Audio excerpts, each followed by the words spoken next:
The massive alien space station called Convergence Point floated in the darkness between stars. Its crystal walls sparkled with lights from 1,000 different worlds. Inside the station, creatures from dozens of planets worked and studied together. Some had tentacles instead of arms. Others were made of living crystal that sang when they moved. A few looked like clouds of gas that could think and talk. Director Zethkar stood in his office, looking out at the stars. He was tall and thin, made of blue crystal that rang like bells when he walked. His people, the Vorthan Collective, had built this academy to teach the best young minds in the galaxy. For 300 years, students from peaceful worlds had come here to learn, but today was different. Today the humans were coming. Zethkar touched a panel on his desk. The wall lit up with information about Earth, the third planet in a small solar system. The data made him nervous. Earth was marked with bright red warnings. It was a Class 12 death world, one of the most dangerous planets ever discovered. The report was full of horrible facts. Earth had active volcanoes that could destroy entire cities. Its weather included spinning storms that could level forests. The planet was covered with creatures that killed and ate each other every day. Worse, the dominant species called humans had survived by becoming predators themselves. How did we agree to this? Zethkar asked himself. His crystal body rang with worry. The answer came from the Galactic Council. Humans had recently invented faster-than-light travel. They were new to the galaxy, but they were already making other species nervous. Some aliens thought it was better to try teaching humans about peaceful cooperation before they became a threat. A soft chime told Zethkar that someone wanted to enter his office. "Come in," he said. Professor Quilnix floated through the doorway. Quilnix was from the nebula reaches, a species that looked like a cloud of purple gas held together by electric sparks. When Quilnix was upset, the sparks turned red and moved faster. "Director," Quilnix said, his voice like wind through caves. "The human transport ship has been spotted. They will dock in 1 hour." Zethkar could see that Quilnix's sparks were already turning red. "Are our security measures ready?" "Yes, but I wonder if they are enough," Quilnix replied. "The humans are bringing 20 of their young. The reports say young humans are even more dangerous than adults because they have not learned to control their violent instincts. We must try," Zethkar said. "The Council expects us to succeed." Across the station, other alien teachers were preparing for the humans' arrival. In the medical bay, Dr. Helixtool checked her equipment. She was an insectoid creature with 6 arms and compound eyes that could see in all directions. Her people had evolved on a world where everything was either a plant or ate plants. The idea of creatures that hunted other creatures for food made her sick. "I have prepared extra healing supplies," she told her assistant. "If the humans are as violent as the reports say, we may need them." In the main classroom, Professor Vexmore was removing anything that could be used as a weapon. Vexmore looked like a large turtle with extra arms and a shell covered in spikes. His people were very strong, but they only used their strength to move rocks and build things. Fighting was unknown to them. "Perhaps we should teach the humans from behind protective barriers," he suggested to another teacher. Meanwhile, in space, the human transport ship New Horizon was approaching the station. Captain Lisa Martinez stood on the bridge, watching the alien station grow larger on the screen. She was a small woman with brown hair and calm eyes, but she had commanded spaceships for 15 years. "It's beautiful," said Dr. Helen Parker, standing beside her. Dr. Parker was the education coordinator for this mission. She had been chosen because she was good at helping people from different cultures understand each other. "It's also full of aliens who are probably scared of us," Captain Martinez replied. "The diplomatic messages we received were very polite, but I could tell they were nervous." Behind them, 20 human teenagers were getting ready to meet their new alien classmates. They were excited and a little nervous too. This was the first time humans would study alongside aliens. Jake Morrison was checking his backpack for the 3rd time. He was 17 years old with red hair and freckles. In his backpack was a special container that held his most important possession, a terrarium with his pet spider inside. "Stop worrying, Jake," said Rachel Green, sitting nearby. Rachel was 16 with long blonde hair and a friendly smile. I'm sure the aliens will love meeting our pets. Rachel's pet was a corn snake named Sunshine. The snake was safely contained in a portable habitat that Rachel had designed herself. The snake was only 2 feet long and completely harmless, but Rachel knew it would be exciting for the aliens to see. I hope Tony's ferret doesn't cause any trouble, said Amy Foster, another student. Amy was 15 with curly brown hair and loved studying animals. She had wanted to bring her pet tarantula, but the mission planners had said no. Instead, she had brought detailed photos and videos to share. Tony Rivera was sitting in the corner, gently petting a small furry animal. His ferret, Bandit, was his emotional support animal. Tony had anxiety problems, and Bandit helped him stay calm in stressful situations. The ferret was very friendly and loved to explore new places. Don't worry about Bandit, Tony said. He's well trained. He won't cause any problems. Other students had brought their own special companions. Ben Taylor had a pet rat that could do tricks. Lucy Adams had a rescued pigeon that could find its way home from anywhere. Chris Bennett had a therapy dog, a golden Labrador that helped him deal with panic attacks. The human adults had thought carefully about which animals to bring. They wanted to show the aliens that humans could form peaceful relationships with other species. All the animals were gentle, well-trained, and used to being around people. But the humans didn't understand how shocking this would be to the aliens. Most alien species had never seen 2 different types of creatures living together peacefully. The idea of keeping other species as companions was completely foreign to them. As the New Horizon docked with Convergence Point, alarms started ringing. Throughout the alien station, the docking sensors had detected multiple life forms on the human ship. The alien computers were confused because the humans had not listed these extra creatures in their manifest. "Director," called an excited voice over the communication system, "the humans have brought additional biological entities. Our sensors show at least 15 different life form signatures." Zethkar's crystal body rang with alarm. "Are they weapons?" "Unknown, sir. They appear to be contained in some kind of portable habitats." Throughout the station, alien faculty members gathered at viewing screens to watch the human ship dock. They had never seen anything like this before. What kind of species traveled with other creatures? Were the humans keeping prisoners? Were these some kind of biological weapons? The docking bay doors opened with a soft hiss. Captain Martinez stepped out first, followed by Dr. Parker and the 20 human students. The aliens watching through. The screens were surprised by how young and normal the humans looked. They had expected something more obviously dangerous. Then the humans started unloading their equipment, and the aliens realized something was very wrong. The humans were casually carrying containers that held living creatures. They were talking and laughing as they handled what appeared to be alien life forms. Jake Morrison carefully lifted his spider's terrarium and checked to make sure his pet was comfortable after the journey. The spider, a harmless jumping spider, looked around with its 8 eyes and seemed curious about the new environment. The alien observers were horrified. The young human was carrying what appeared to be a predatory arthropod, and he was treating it like it was precious cargo. This was beyond their understanding. The humans had arrived and they had brought their friends. The first day of classes at Convergence Point Academy started with what the aliens thought would be a normal morning.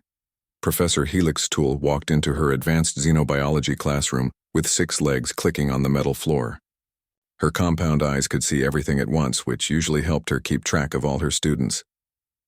Today, 20 human students sat mixed in with 40 alien students from 12 different worlds. The humans looked calm and friendly, but Professor Helix Tool's instincts told her to be careful. These creatures came from a world where everything tried to kill everything else. "Today we will study the most dangerous creatures known to our galaxy," Professor Helix Tool announced. Her voice was high and musical, like wind chimes in a breeze. "We will learn how to identify threats and avoid them." She pressed a button and the wall screen showed a picture of a creature from the Zephyr worlds. It had sharp teeth and claws and its eyes glowed red in the dark. "This is a shadow beast," the professor explained. "It hunts at night and can kill, prey 3 times its size. It is one of the most feared predators in our galaxy." Amy Foster, one of the human students, raised her hand. She was a friendly girl with curly brown hair who loved animals. "Professor, that looks a lot like my cat back home." The classroom became very quiet. All the alien students turned to look at Amy. Professor Helix Toole's compound eyes focused on the human girl. "Your cat?" the professor asked, her voice shaking slightly. "Yes," Amy said with a big smile. "Well, not exactly the same, but similar. My cat, Mr. Whiskers, hunts mice and birds. He brings them to me as presents. He's super sweet, though. He loves to purr when I pet his belly." 3 students from the Garden Worlds immediately fell over. They had fainted from shock. The Garden Worlds were peaceful planets where nothing ever hurt anything else. The idea of living with a creature that hunted for fun was too much for them. Zephyrian student who looked like a giant octopus with beautiful colors accidentally released a cloud of dark ink. This happened when Zephyrians were very scared or surprised. The ink filled half the classroom with a strong smell. "You live with a predator?" squeaked a small, crystalline student. The crystal being was shaking so hard that it made tiny ringing sounds. "Oh yes," Amy continued, not understanding why everyone was so upset. "Lots of humans do. We have cats and dogs and birds and fish. Some people have snakes and lizards and spiders. They're all wonderful companions." Professor Helix Toll had to sit down. Her 6 legs felt weak. "You keep multiple predatory species in your homes?" "Sure," said another human student, Jake Morrison. "I have a spider named Charlie. He's really smart and likes to watch me do homework. Sometimes I let him walk on my hand." This was too much. Half the alien students rushed out of the classroom. The other half hid under their desks. Professor Helix Toole had to end class early and call for medical help for the students who had fainted. Later that day in the survival studies classroom, Professor Vexmore was feeling confident. He was a large, strong creature who looked like a turtle with extra arms. His people had lived on dangerous worlds before, so he thought he could handle teaching humans. "Welcome, students," he said in his deep, rumbling voice. "Today we will learn about survival in hostile environments. I will teach you about the most dangerous creatures in the galaxy and how to avoid them." He showed pictures of various alien predators. There was the storm worm, a flying creature with lightning in its teeth. There was the bone crusher, a massive beast that could break rocks with its jaws. "These creatures," Professor Vexmore explained, "are the reason we must be careful when exploring unknown worlds. They hunt without mercy and show no fear." Danny Clark, a human student with blonde hair and a cheerful attitude, raised his hand. "Professor, are you talking about animals like dogs?" Professor Vexmore blinked his large eyes. "Dogs?" "Yeah, dogs," Danny continued. "My golden retriever Rex sometimes gets a little nippy when we play.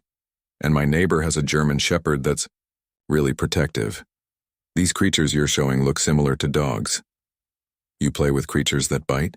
Professor Vexmore asked, his voice getting higher. "Well, sure," Danny said. "Dogs are descendants of wolves. Wolves are pack hunters that can take down prey much larger than themselves. But dogs are great. They sleep in our beds, play with our children, and protect our homes. Rex follows me everywhere and gets sad when I leave." Professor Vexmore sat down heavily. His shell made a loud thud against the floor. "You invite pack hunters into your sleeping areas?" "Of course," said another human, Katie Bell. "Dogs are loyal and loving. They would die to protect their human families. Some dogs are trained to help blind people walk around safely. Others help police catch criminals or help soldiers find dangerous things." The alien students were staring at the humans with their mouths open, those who had mouths anyway. The idea of working with predators instead of running from them was completely beyond their understanding. Professor Vexmore needed to lie down. He had never heard of anything so strange and frightening in his entire life. At lunchtime, things got even worse. The humans sat together at one table, unpacking food that their families had sent from Earth. The alien students watched from far away, too scared to get close. Katie Bell opened her lunch container and pulled out a sandwich. "Anyone want to try a peanut butter and jelly sandwich?" she asked cheerfully. An alien student with tentacles for arms made a curious gurgling sound. "What is it made of?" "Well," Katie said, "peanut butter is made from crushed peanuts, which are seeds. The jelly is made from fruit.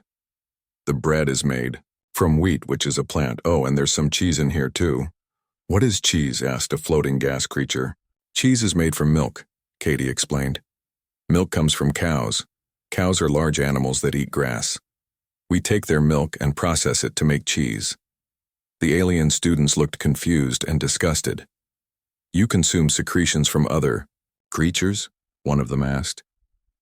I guess you could say that, Katie replied. We also eat eggs from chickens, honey from bees, and meat from various animals.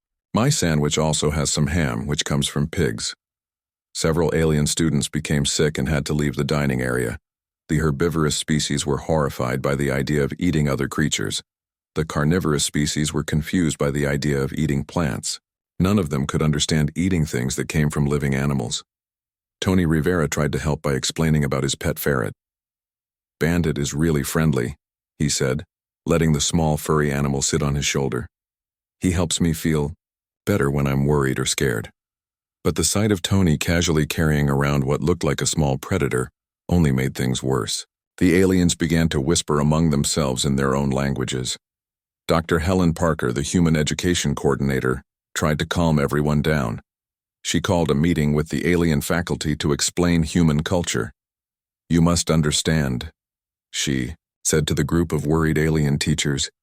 Humans have lived alongside other species for thousands of years. We don't see them as threats, we see them as partners and friends. Director Zethkar's crystal body was ringing with stress. Dr. Parker, your students casually mentioned living with pack hunters, venomous arthropods, and creatures that hunt for sport. How is this partnership? Well, Dr. Parker said, dogs protect our homes and provide companionship. Cats control pest populations and offer emotional support. Even spiders help by eating insects that might damage our crops. Your students also mentioned that these creatures bring you dead animals as gifts, added Professor Quilnix, his purple gas form sparkling with nervous energy. That's how cats show affection, Dr. Parker explained. They want to share their hunting success with their human family. The alien faculty exchanged looks of horror. The humans were describing a relationship with creatures that killed things and brought the bodies as presents. To the aliens, this sounded like living with assassins who occasionally offered tribute. Professor Helix Toole spoke up with her musical voice to Dr. Parker. Do you understand how this sounds to us? Your species shares living space with creatures that hunt, kill, and eat other living beings. You describe this as friendship. Yes, Dr. Parker said simply. Because that's what it is. The meeting ended with the aliens more confused and frightened than before. They began writing emergency reports to send to their home worlds. The humans had seemed dangerous when they lived on a death world. Now they seemed even more dangerous because they had somehow convinced the other creatures on their death world to work with them instead of against them. That night, as the alien faculty held emergency meetings, the human students played with their pets in their dormitory. Jake's spider crawled around on his desk while he did homework. Rachel's snake curled up in her lap while she read a book. Tony's ferret explored the room, checking every corner for interesting things. The humans were happy and relaxed, surrounded by creatures that the aliens considered to be monsters. They had no idea that their simple act of bringing their beloved pets to school had caused the biggest crisis in the Academy's history. Outside their windows, the stars looked down on a space station full of very confused and very scared aliens, all wondering what kind of species could turn predators into pets. Director Zethkar called an emergency meeting in the main assembly hall. His crystal body was ringing with worry as alien faculty members from across the station gathered together. The hall was filled with creatures of all shapes and sizes, but they all shared the same feeling of fear and confusion. We must establish new safety rules, Zethkar announced, his voice echoing through the crystal walls. The humans have brought biological weapons disguised as companions. We need containment. Protocols immediately. Professor Quilnix floated near the front, his purple gas form sparkling with nervous energy. I suggest we require the humans to keep their creatures in sealed containers at all times. That might not be enough, said Professor Helix Toole, clicking her 6 legs anxiously. The humans seem emotionally attached to these predators. They might resist separation. While the alien faculty planned their emergency protocols, the human students were preparing something special in their dormitory. Dr. Helen Parker had suggested they share a human tradition with their new alien friends. Back on Earth, she explained, to the 20 human students, we have something called show and tell. Children bring interesting things to class and talk about them. I think our alien classmates would enjoy learning about your pets. Amy Foster was excited about the idea. We could call it Show and Pet Day, she suggested with a big smile. The other human students loved the idea. They spent the evening preparing presentations about their animal companions. They made pictures and wrote notes about each pet's personality and special abilities. Jake Morrison practiced his speech about Charlie, his jumping spider. Rachel Green prepared to explain how gentle and friendly her corn snake was. Tony Rivera planned to show how his ferret bandit helped him feel calm and happy. The next morning, Dr. Parker went to Director Zethkar's office to ask permission for the presentation. She found the crystal being working on emergency containment plans. Director, she said politely, my students would like to share something special with their alien classmates. It's a human tradition called show and tell. Zethkar looked up from his work. Dr. Parker, we were just discussing new safety measures for your biological weapons. They're not weapons, Dr. Parker said patiently. They're pets, companions, friends. I think if your students could meet them properly, they would understand. Zethkar's crystal body rang with doubt, but he was curious. The Galactic Council expected him to learn about human culture. Perhaps this would provide useful information. Very well, he said finally, but we will have full security present and medical teams standing by. An hour later, the main assembly hall was filled with students and faculty. The alien students sat far away from the humans, watching nervously as the presentation began. Security guards stood around the edges of the room, ready for anything. Ben Taylor was the first human to present. He was a quiet boy with brown hair who loved small animals. He walked to the front of the room carrying a small cage. This is my pet rat, Einstein, Ben said, opening the cage door. A small white rat with pink eyes climbed onto Ben's shoulder. The alien students gasped and moved back in their seats.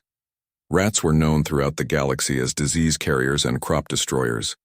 But Ben continued calmly. Einstein is very smart, Ben explained. Watch this. He held up a small hoop. Einstein, jump. The rat looked at the hoop, then leaped through it perfectly. Ben gave Einstein a small treat, and the rat made happy squeaking sounds. Rats are social animals, Ben continued. They like to play games and solve puzzles.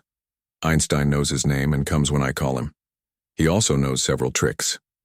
Some of the alien students leaned forward, curious, despite their fear. A crystalline student from the Harmony Chorus species made soft musical sounds. These beings communicated through sound vibrations, and they were interested in how the rat responded to Ben's voice. Ben called Einstein's name softly, and the rat immediately turned toward him. He recognizes my voice pattern, Ben explained. We can communicate even though we don't speak the same language. Lucy Adams went next. She was a girl with long dark hair who loved birds. She carried a special traveling cage that made soft cooing sounds. This is Storm, Lucy said, opening the cage. A gray and white pigeon flew out and landed on her arm. I rescued Storm when she was hurt. Now she's my friend. The alien students watched in amazement as the bird sat calmly on Lucy's arm. Birds were rare in space, and most aliens had never seen one up close. Storm has special abilities, Lucy continued. She can find her way home from anywhere. Humans used to use pigeons like Storm to carry messages across long distances.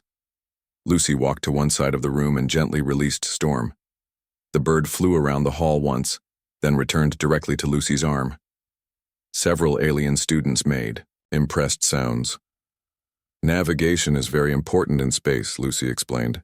Storm's natural abilities helped humans explore our world before we had modern technology. The alien navigation specialists in the audience were particularly interested. The ability to find direction without instruments was valuable in their line of work. The real change came when Chris Bennett walked to the front of the room. Chris was a shy boy who often looked worried and nervous, but today he seemed calm and confident as he led a large golden dog on a leash. "This is Buddy," Chris said, his voice steady. "He's my therapy dog." The alien students were shocked. This was the largest creature the humans had brought, and it looked like it could easily hurt someone. But Buddy just sat quietly next to Chris, his tail wagging slowly. "I have anxiety," Chris explained. "Sometimes I get scared and can't breathe properly. When that happens, Buddy helps me." Chris sat down on the floor and Buddy immediately moved, closer to him. The dog rested his head on Chris's lap, looking up at the boy with gentle brown eyes. "Buddy can sense when I'm getting upset," Chris continued, petting the dog's soft fur. "He does this thing called deep pressure therapy." Buddy carefully laid his body across Chris's legs, providing warm, gentle weight. "The pressure helps me feel safe and calm," Chris said. "Buddy also knows how to get help if I need it. He's trained to find other people and bring them to me." Professor Zindai, an ethereal being who could sense emotions, was watching very carefully. She could feel the genuine love and trust between Chris and his dog. More importantly, she could sense that the dog truly cared about Chris's well-being. "The animal genuinely wants to help," she whispered to another faculty member. "I can feel its concern for the human child." Several alien students who had been scared began to look curious. A young glimmering student, whose species was naturally anxious, asked a question. "Does the creature really make you feel better?" the glimmering asked in a tiny voice. "Yes," Chris said with a smile. "Would you like to see how gentle he is?" Chris called Buddy over to him and had the dog sit. Then he took a small treat from his pocket. "Buddy gentle," he said, holding out the treat. The dog very carefully took the treat from Chris's fingers, being extra soft so he wouldn't accidentally hurt anyone. His tail wagged happily, and he made a soft, friendly sound. "He would never hurt anyone," Chris said. "That's not what he's for. He's here to help and protect, not to harm." Amy Foster came forward with her photo collection of her tarantula back home. Even though she couldn't bring the spider, she had hundreds of pictures and videos. "This is Princess," she said, showing a picture of a large, fuzzy spider sitting on her hand. "She's very gentle and likes to be petted." The alien students were still scared of the spider pictures, but they were beginning to understand something important. The humans weren't afraid of these creatures. They loved them. "Jake." Morrison finally brought out Charlie, his jumping spider. The tiny spider sat on Jake's finger, looking around with its 8 small eyes. "Charlie is curious about everything," Jake said. "He likes to explore and investigate new things. Watch this." Jake held up a small mirror. Charlie jumped from Jake's finger to the mirror, then seemed to examine his own reflection. He tilted his tiny head back and forth, trying to understand what he was seeing. "He's trying to figure out if that's another spider," Jake explained. "Jumping spiders have very good eyesight and are very intelligent for their size." The alien students began to whisper among themselves. These weren't the terrifying monsters they had expected. These were small, curious creatures that seemed to enjoy being with their human companions. Tony Rivera's ferret Bandit was the final surprise. The small, furry animal was full of energy and personality. When Tony let him out of his carrier, Bandit immediately began exploring the room. "Ferrets are naturally curious," Tony explained as Bandit investigated a corner of the room. "They like to check out everything new, but Bandit always comes back to me when I call him." "Bandit, come here," Tony called softly.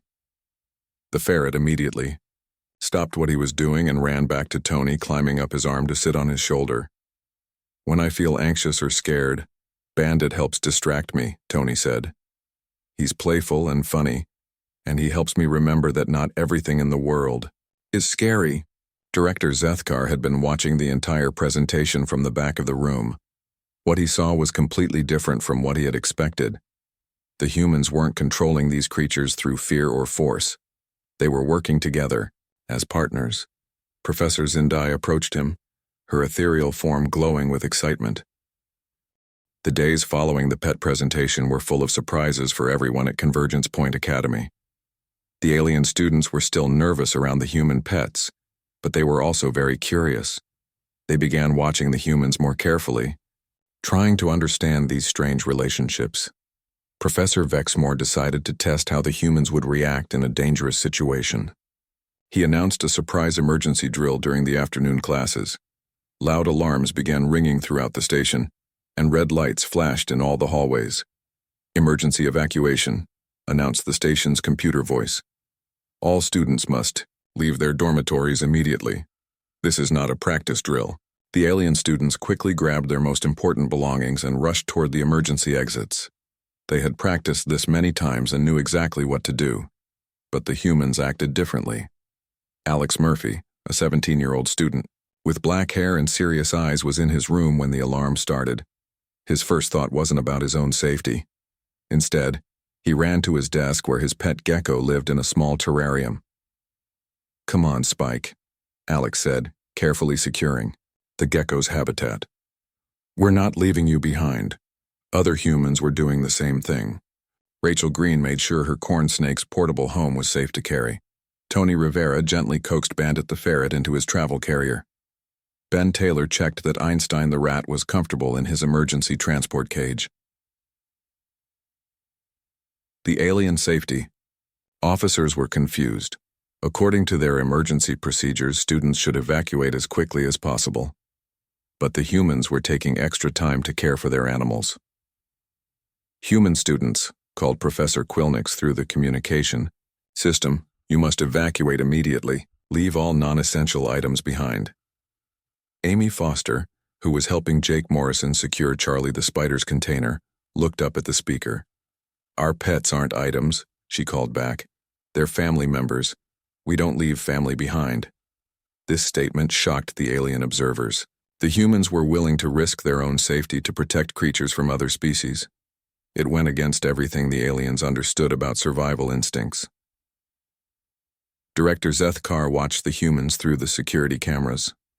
He expected to see panic and confusion, but instead he saw calm cooperation. The humans worked together to make sure all their animals were safe, and then they evacuated in an orderly group. "This is very strange behavior," Zeth Carr said to Professor Zindai, who was standing beside him.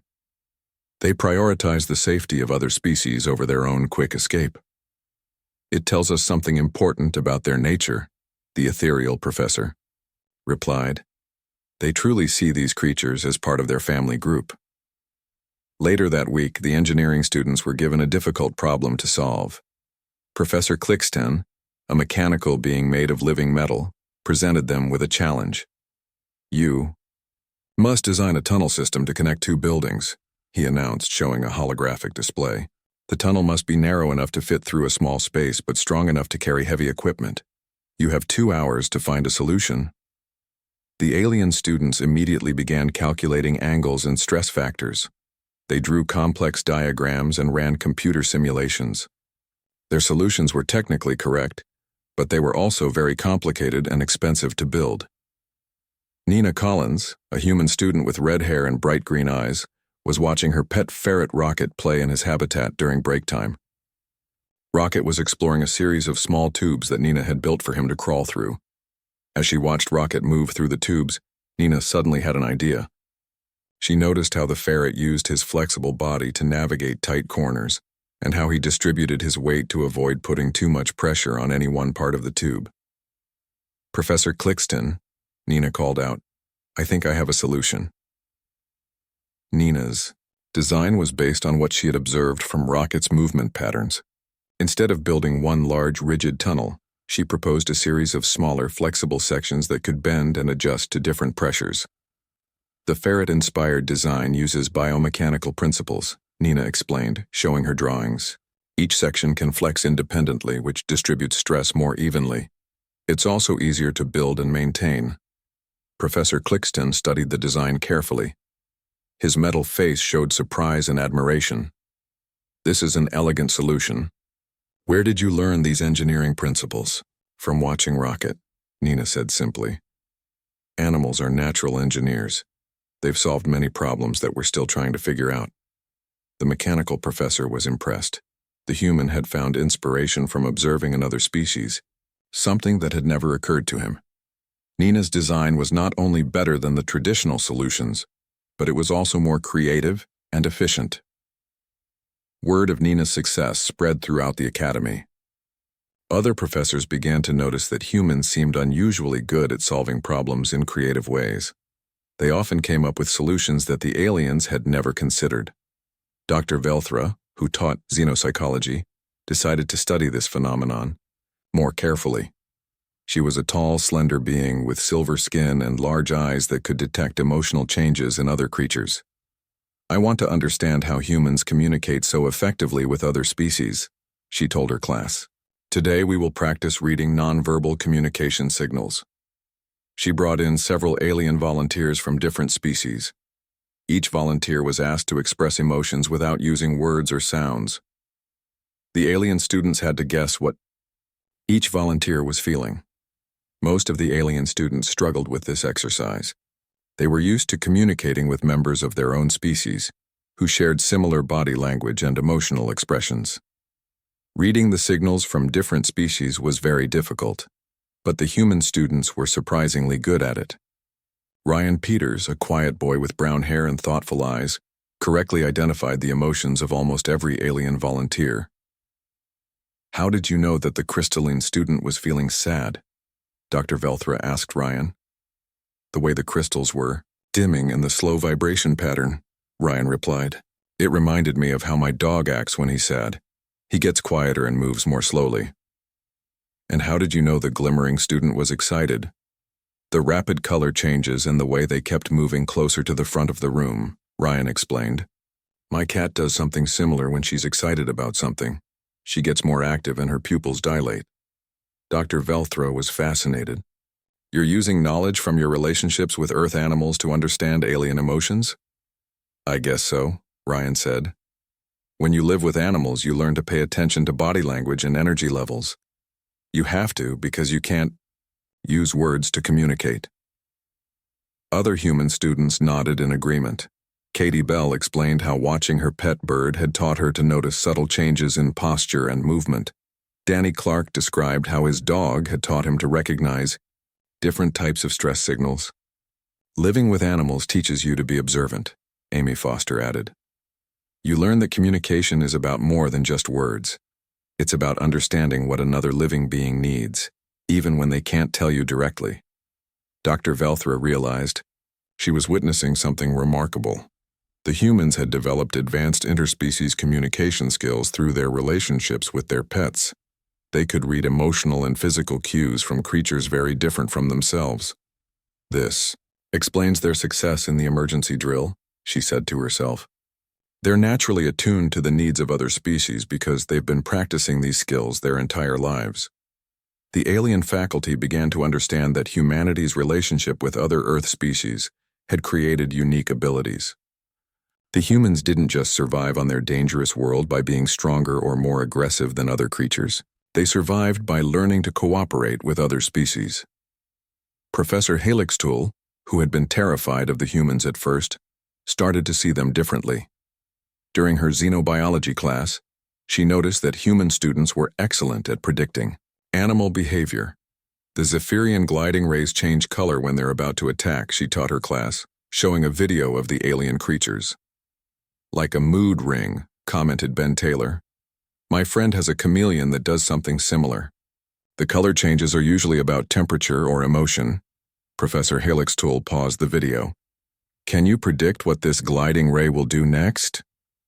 Ben watched carefully as the creature's colors shifted from blue to purple to dark red. "It's going to attack soon," he said confidently. "The color progression shows increasing aggression. My friend's chameleon goes through a similar pattern when it's hunting." Ben was correct. In the video, the gliding ray attacked exactly when he predicted it would. Professor Helixtool was amazed that a human student could read an alien creature's behavior so accurately. "How did you know?" she asked. "Animals are animals," Ben replied. "They might look different and live on different planets, but many of their basic behaviors are similar.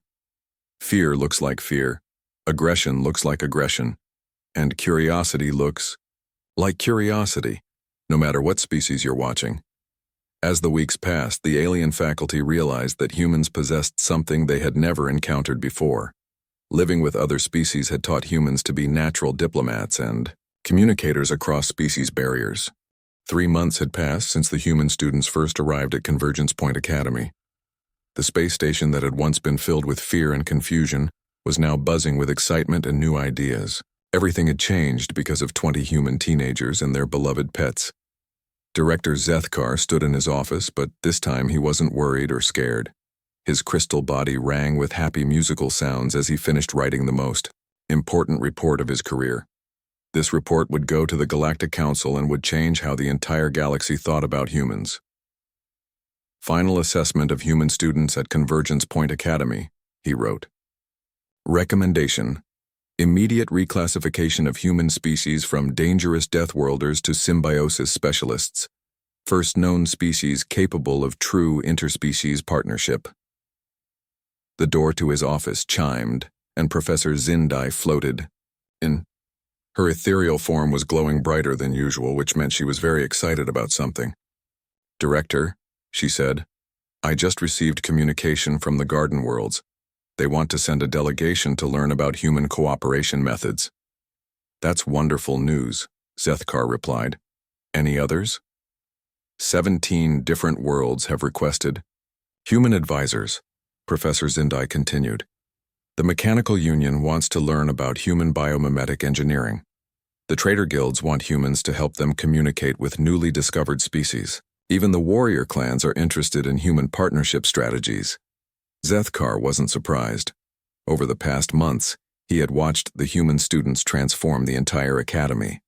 Their natural ability to work with other species had solved problems that had puzzled alien educators for generations.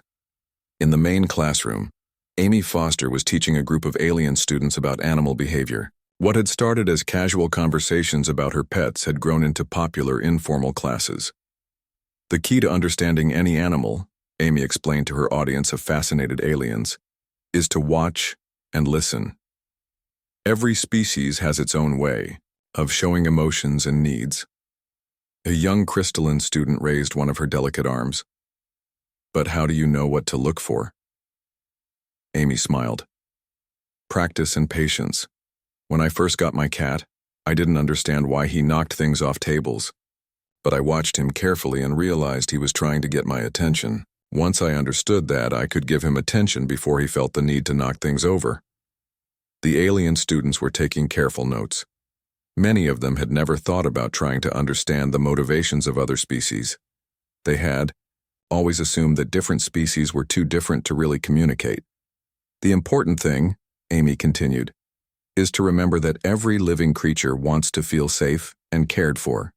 If you start from that understanding, you can figure out almost any behavior." In the engineering lab, Nina Collins was working with Professor Clixton on a new project. After her success with the ferret-inspired tunnel design, the mechanical professor had asked her to help design better spacesuits for different alien body types. "Human engineering is very different from ours," Professor Clixton said, watching Nina sketch ideas based on how different animals moved. "We focus on rigid structures and precise calculations. You focus on flexibility and adaptation."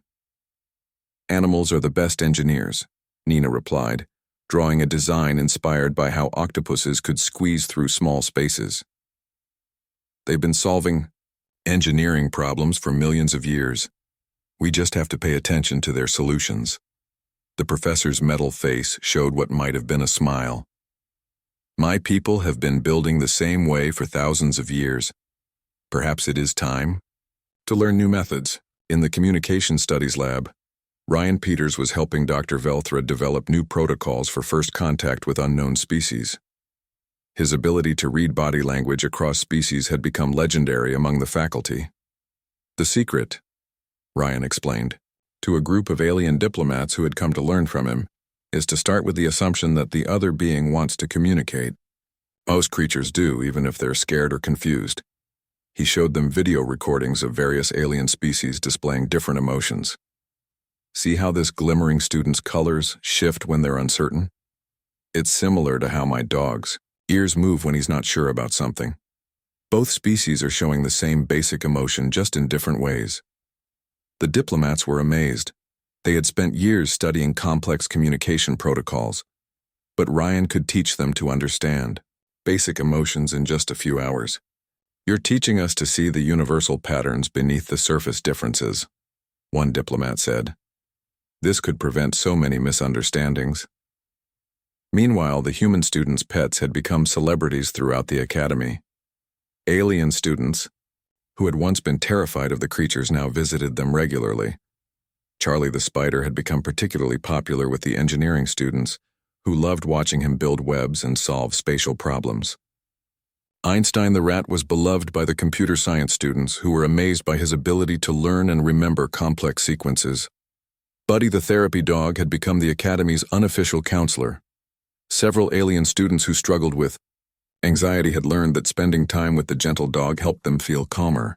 Professor Zindai was studying this phenomenon and believed it could lead to new forms of therapy for traumatized beings throughout the galaxy. But the biggest change was in how the alien students thought about their own worlds.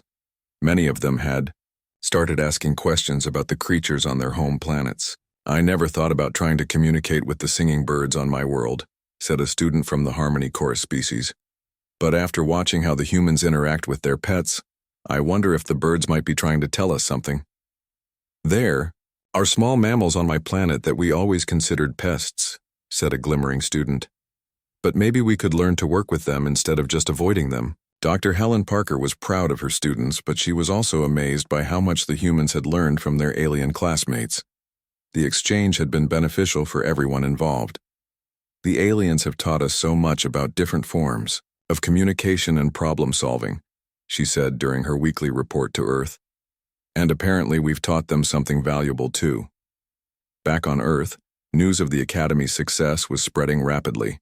Other planets were requesting human exchange students.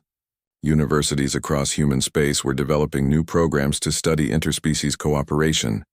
Captain Lisa Martinez, who had commanded the ship that first brought the students to the Academy, received a new assignment. She would lead a much larger expedition, bringing human cooperation specialists to help establish peaceful relations with dozens of alien species.